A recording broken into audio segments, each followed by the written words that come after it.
SEC Film Room is presented by Belk. Welcome into the SEC Film Room, a special edition. We're on our home turf, and we're joined by the national championship winning coach, Gene Chizik. Coach, there isn't a film room in the conference this as nice as this one, am I right? Stitch, if I had this film room, I would have never left coaching. I would have just done this. Is that a threat? Don't say that, Coach. No. We need you on studio every Saturday. We're going to take a look back, though, at what has been one of the most exciting games we've seen all season long. Alabama versus LSU, the now number one LSU Tigers. Let's take a look and see what transpired in that fantastic football game. I grew up watching football, so LSU Alabama was always, a hard-nosed matchup I enjoyed watching. I told them on Monday, you're the better football team. I never told this team that going in Alabama. I said, we are going to win the football game.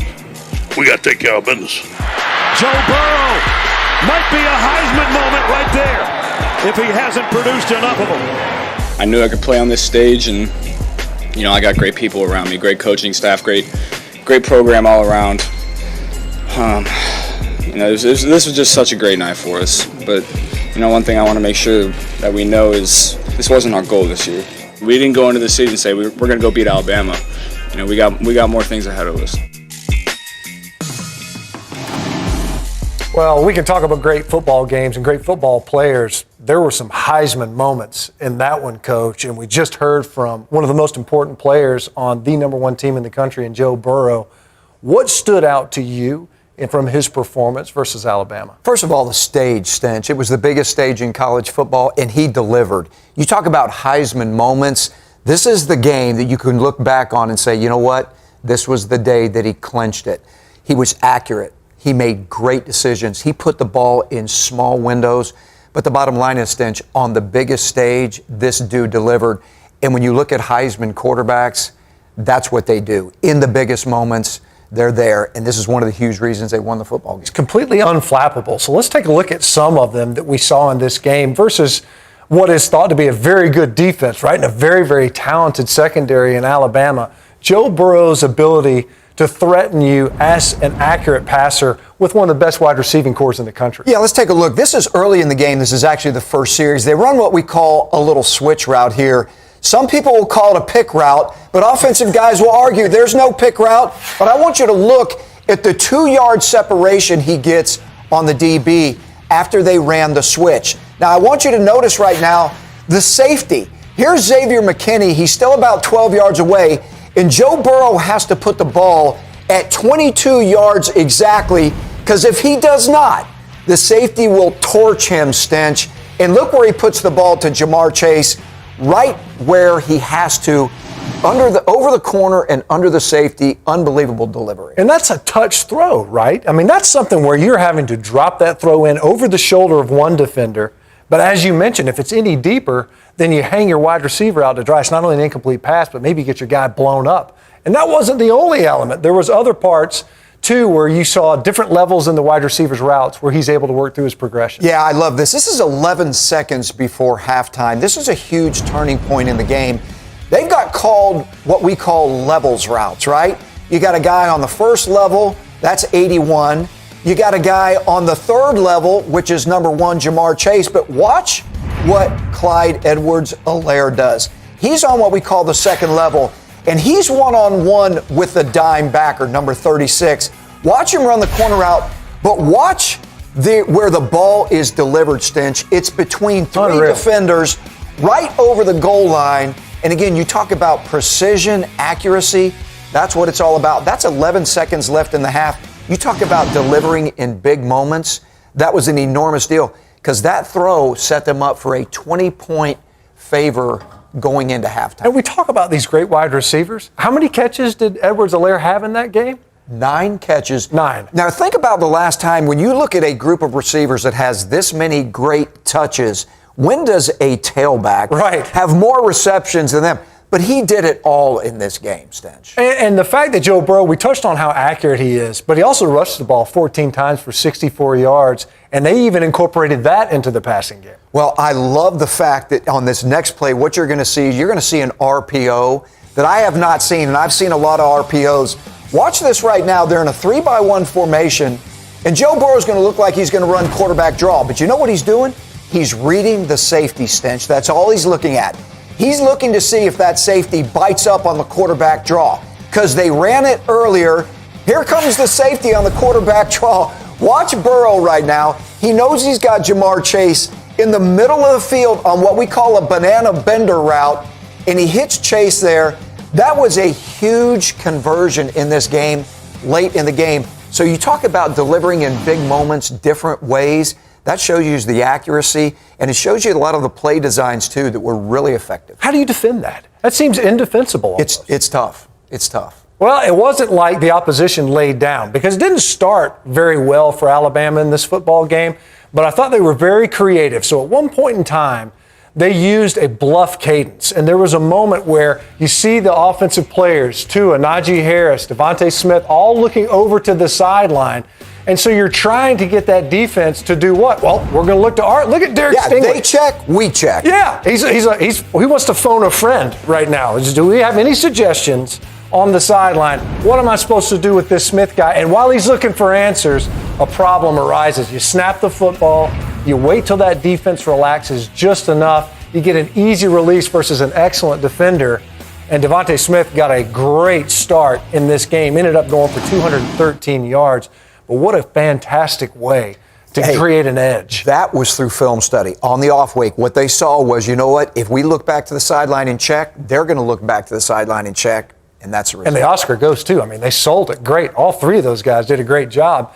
This was on a 3rd and 1. You're right here at midfield, and I thought this was a gutsy play call. So you got a dig route, and then you end up with Jerry Jeudy working towards the post, and they run a heavy play action right here. And I love the way Tua's, you'll see him. He'll come out of this play action. You buy up the linebackers. The safeties check down, and they're playing low. He comes off Jeudy, back to Devontae Smith, and you get a huge conversion, Coach. They had it in 2nd and 1. They didn't get a completion. You come back on 3rd and 1, and you stay even more aggressive, and you're able to get a big conversion on what ended up being a scoring play. We talk about the passing game, the wide receivers. I felt like Najee Harris in the run game, though, really helped set the tone, especially in the second half. You've got an offensive front, maybe wasn't great to begin the season, but when they were afforded an opportunity, especially in the second half, to get some attitude runs, they were able to do so. In this play, they were able to get downhill with an attitude run, and you can see the point of attack where you end up getting 2 guys pulling around. You pull your left guard, you pull your move tight end who's kind of hipped off of your left side, and so you add blockers at the point of attack. Look how they dent the point of attack, Coach. Yeah, and that's the whole key with this, right, Stench? You can't have any movement in the backfield, right? Well, look at the double team right there. They come off, they get some great movement on the D tackle. Everyone's covered up, hat on a hat, and you've got 2 pullers coming to the point. I love the way Najee Harris, he doesn't try to bend this thing back. There is no cutback. Press the point, get behind your pads, finish strong, and fire up the big fellas. Yeah, let the big fellas get jacked up a little bit. But you know what I love about Najee Harris? Just like you said, he's 6'2", 230 pounds, Stench. He's got to run for those dirty yards, right? Yeah. He's got to be able to get those pads north and south, and that's what he did on that play. Well, he's done it more and more, but he wasn't the only great running back. In fact, he wasn't the only great running back wearing number 22. We already touched on Edwards-Helaire earlier as a receiver. He did a little bit of everything in this football game, though. Well, I thought he was phenomenal, Stench. I always look at tailbacks and see what's their productivity as the games wear on. Right now, this is a huge drive in the 4th quarter. And you talked about Clyde Edwards-Helaire being able to catch the football. He had 9 receptions. I want you to look at this. We got a flat slant on right now, but Alabama is going to bring the middle linebacker right through the A gap. And I want you to really note how fast Joe Burrow has to get ready for this football. So as he does, here comes the backer. He dumps it off. Now I want you to look where the line to gain is. It's 8 yards away. This is a critical 3rd and 10. Bam, contact is made, right? It's 5 yards from the line to gain, but guess what? Clyde Edwards-Helaire says, no go, guys. I'm 215 pounds. I'm going to drag you for the first down. That was a phenomenal job of not only catching the ball down below his waist, but getting the first down, and that was a huge point in the game. Well, I love how you pointed out, too, Burrow catching and dealing quickly. That was fantastic. And even in moments in this game where it seemed like Alabama had the perfect defensive call, it still didn't work out versus this 22. Yeah, this is an unbelievable deal. So here we are in the low red zone, right? And Alabama comes up with the perfect defensive call. They're going to take Xavier McKinney, and they're going to blitz him off of the edge to the offensive left-hand side. Well, unfortunately, right now, what they've got is they've got Clyde Edwards-Helaire running right into the blitz. But guess what? Look at it. We got a one-on-one, and he's unblocked. You take that every time as a defensive guy. You say that's going to be a TFL, tackle for loss. But watch it. Not so fast. There goes the spin move. Unbelievable by Clyde Edwards-Helaire. And you know what? Running backs are actually taught that. When they get some sort of confrontation at the line of scrimmage or behind, they're taught to execute that spin move, and that was money. He did a fantastic job. You can't dial it up any better than that, right? You're thinking negative yardage play instead of a TFL. What about a touchdown? And that's what it ended up being. He's got a little bit of everything in his running game, doesn't he? I mean, he's got good vision, good balance, and he does things when he has to improvise, even sometimes when the point doesn't really afford him any entry at the line of scrimmage. Yeah, and the best thing he does, Stinch, is the game goes on, he gets stronger. Watch this run. It's basically an inside zone, and he's going to bounce this to the outside, but he's got a low center of gravity at 5'9", 215 pounds. And watch as he bounces right now. We got a free defender. Look at the stiff arm, Stinch. This dude has an unbelievably strong upper body, but he's not done. Boom, here we go. We look at it again. He's 5 yards from the goal line. Trayvon Diggs, he hits him with all he's got. He tries to strip the ball. You can't do that against this dude. This, Stench, 2 minutes left in the game, in the fourth quarter. This seals the deal. You looked at power. You looked at strength. But more than anything, Stench, what you saw was determination from a guy that said, you ain't stopping me today. That was clutch, wasn't it? He's the baby bull. He's not very big. You just can't bring him down. Well, wasn't all offense. And in a second, what we'll do is break into some of the defensive side. We're talking LSU. We're talking Alabama. There were actually defenses on the football field, even though it was 46-41. There wasn't all good. It wasn't all bad. We're going to break that down next. Take a look at the defensive side of the ball and the matchup between the Crimson Tide and the LSU Tigers. Tagovailoa throws down the middle, intercepted. Patrick Queen coming the other way. LSU's got it right back and another chance to score before halftime. SEC Film Room is presented by Belk, the home of winning with style and official fashion retailer of the SEC.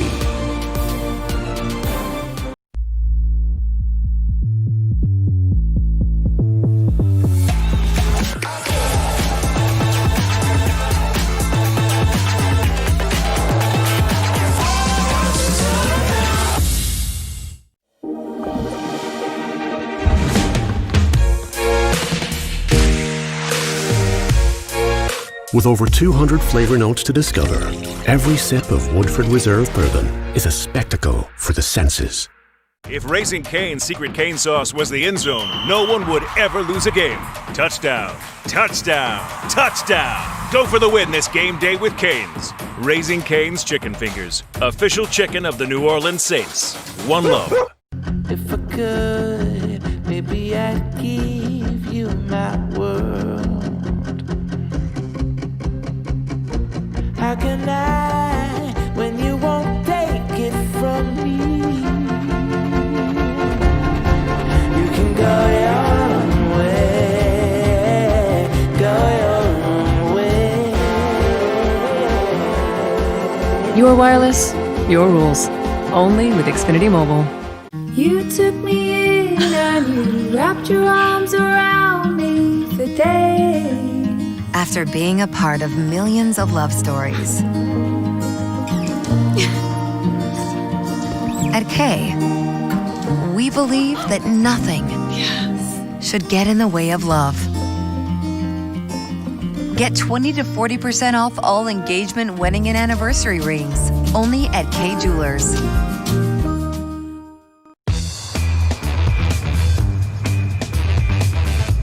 Capital One knows life doesn't update you about your credit card. So meet Eno, the Capital One assistant that looks out for charges that might surprise you and helps you fix them. What's in your wallet? This is SEC Film Room, presented by Belk. Welcome back into the film room. And, Coach, we're talking about the offense earlier, but the defenses in this game, they had their good moments, they had their bad moments. And when you look at Alabama, they've hung their hat on great defensive play, but it hasn't always been good. 46 points, and when it didn't go well, what was that owing to? Stitch, everything on defense is about communication. And when Alabama, in the rare moments, have not been good on defense, it's strictly because of communication. And I want to show you starting out in this. Look at the very first play here. LSU, you can see right now, they're aligned. They're ready to snap the football. What does this look like over here, Stench? Look at the whole defense. There's not one guy out of 11 that is actually looking at the football because no one's anticipating the ball being snapped right now. This becomes problematic as this thing unfolds. Now, I want you to watch. As this thing starts, so LSU gets set. Notice, okay, again, we've got an issue here. We've got a guy running on late, and you still have a defense that's not set up, ready to defend the play. Now, let's watch the play unfold. Because there's no communication, I want you to notice, Stench, that you've got a wide receiver right now. They started out in a bunch route. He's going to run the corner route, and nobody has covered this guy because communication-wise, nobody accounted for him pre-snap. Watch the ball. He throws it, and let me tell you what.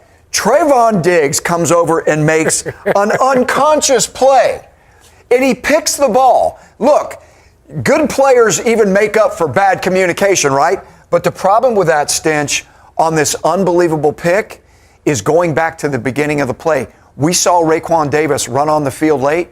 They had 12 men on the field, nullifies the pick. That all starts with poor communication. Can't have that, right? Not ideal to have everybody looking at each other. Ball's about to get snapped. D lineman running out. No. Seems less than ideal, I would think, from a defensive perspective. And it didn't end there, right? There was a couple other issues as the game unfolded. Yeah, and Stins, let me bring this to your attention right now. One thing that I really, really like about what LSU did, they put some formations out there that required Alabama to communicate. This is what we call a bunch set. So you can see right now in the bunch, you got a lot of communication that have to be starting. They're trying to figure everything out pre-snap again.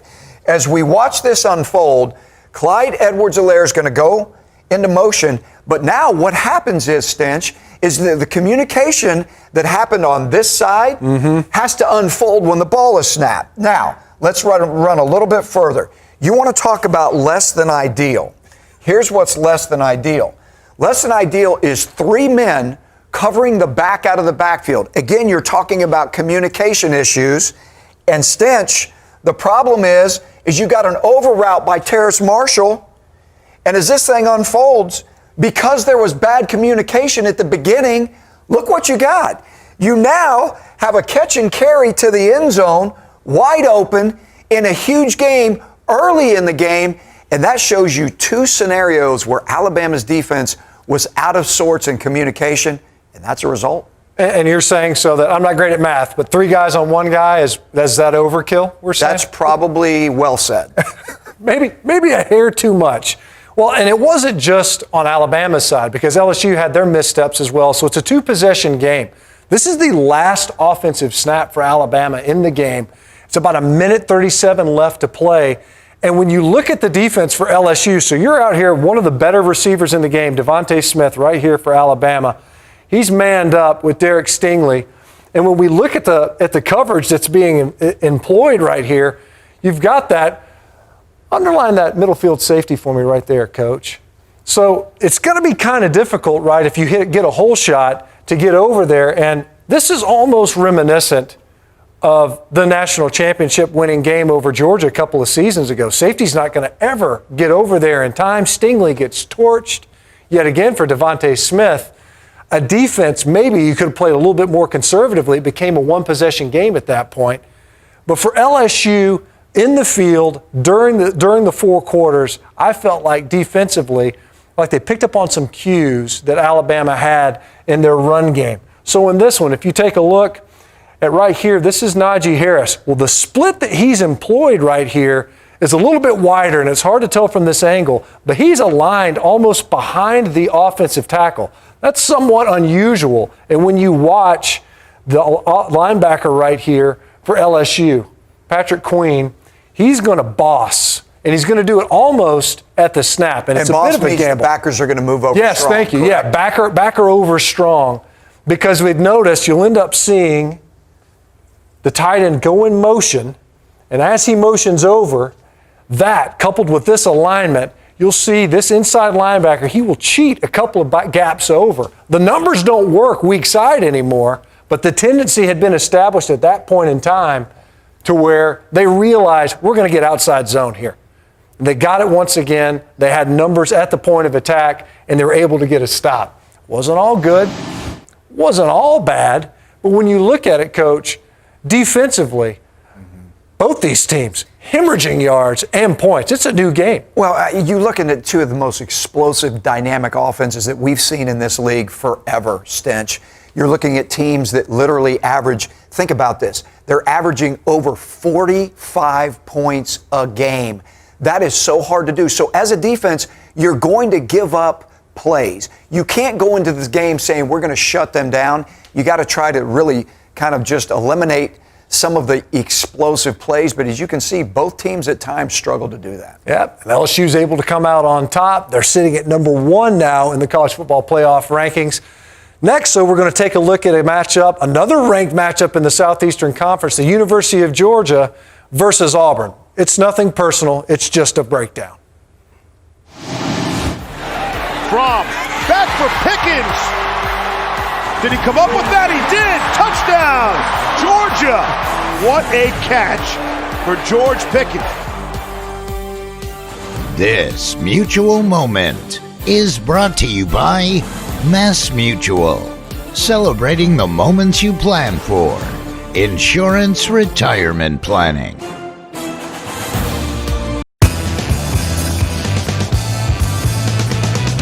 Add some resistance. Sarah, your Movie Plus trial is about to expire.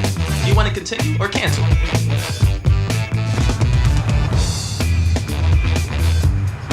Capital One knows life doesn't update you about your credit card. So meet Eno, the Capital One assistant that looks out for charges that might surprise you and helps you fix them. Another way Capital One is watching out for your money when you're not. What's in your wallet? A migraine hope from Aimovig. To show up for the sweet, the hectic, the tender, the tense, and the fiery. But for many, migraine keeps them from saying, I am here. We aim to change that with Aimovig, a preventive treatment for migraine in adults. One dose once a month is proven to reduce monthly migraine days, for some by half or more. Don't take Aimovig if you're allergic to it. Allergic reactions like rash or swelling can happen hours to days after use. Severe constipation can happen, sometimes with serious complications. High blood pressure can happen or worsen with Aimovig. Common side effects include injection site reactions and constipation. It doesn't matter what each day brings, so long as you can say, I am here. Aim to be there more. Talk to your doctor about Aimovig. Life can throw you a curve, send you down an unexpected path. But navigating the rocky moments is part of the adventure. To help you discover what's been missing. Bandit! Why did you run off? Introducing the 2021 Telluride Nightfall Edition. SEC Film Room is presented by Belk, the home of winning with style and official fashion retailer of the SEC. So we hit on the big matchup from last week, LSU, Alabama. Now let's go to the Deep South's oldest rivalry, Coach, the number 4 Georgia Bulldogs versus the number 12 Auburn Tigers. I played in this matchup. You coached in this matchup. What's some of your memories from that experience? Well, it's just an energetic week, man. You got players at Auburn right now that are from the state of Georgia. There's such a familiarity with the players, who they're playing against. There's trash talking going on to each other with texts during the week. But this is this is a physical, this is a man's game, Stench. And you know what? The environment is as good as it gets. It doesn't matter whether you're playing in Athens or you're playing in Auburn. It's as good as out there. Well, starting the season, Auburn was thought to have one of the best defensive lines in the country. I think we were right in that prediction. They played Oregon, but the next best offensive front might be the one they face in the Georgia Bulldogs. What are the issues that the defensive linemen for Auburn present opposing teams' offenses? Well, the issues are number 5 and number 3 for Auburn on the defensive line. You gave them numbers? Derek Brown and Marlon Davidson. Now, let's start out looking at